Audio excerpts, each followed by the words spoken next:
વાલેકુમ. સિહોર યુવા યંગ મુસ્લિમ ઘાંચી સમાજના મેમ્બરો દ્વારા આગામી બોર્ડની પરીક્ષાના અનુસંધાને ધોરણ 10 અને 12ના વિદ્યાર્થીઓની સાથે ધોરણ 9 અને 11ના વિદ્યાર્થીઓનું પણ સંકલન કરી એક સરસ મજાના સેમિનારનું ટૂંક સમયમાં આયોજન થવા જઈ રહ્યું છે. તે ખૂબ જ આનંદની વાત કહેવાય.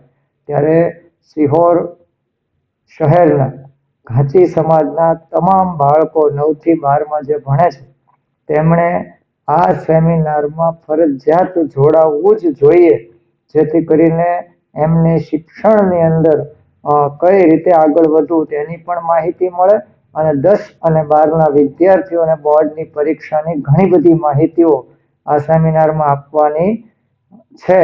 ત્યારે તમામ સિહોર ઘાંચી સમાજના બાળકો આ સેમિનારમાં જોડાય અને હું પણ એટલે બધે દૂર છું છોટાઉદેપુર, છતાં પણ યુવા સભ્યો દ્વારા જે આ સેમિનાર થવા જઈ રહ્યો છે એમાં હું પણ ખાસ શાળામાંથી રજા મૂકીને પણ આ સેમિનારમાં જોડાવાનો છું. ત્યારે ઘાંચી સમાજના તમામ વિદ્યાર્થીઓ અને એમના વાલીઓ આ સેમિનારમાં જોડાય અને શિક્ષણ બાબતે એક જાગૃતતા લાવે અને શિક્ષણની જાગૃતતાનું કામ જે યુવા કમિટીના મેમ્બરો કરી રહ્યા છે એ બદલ એમને ખૂબ ખૂબ અભિનંદન. અસ્સલામુ અલૈકુમ.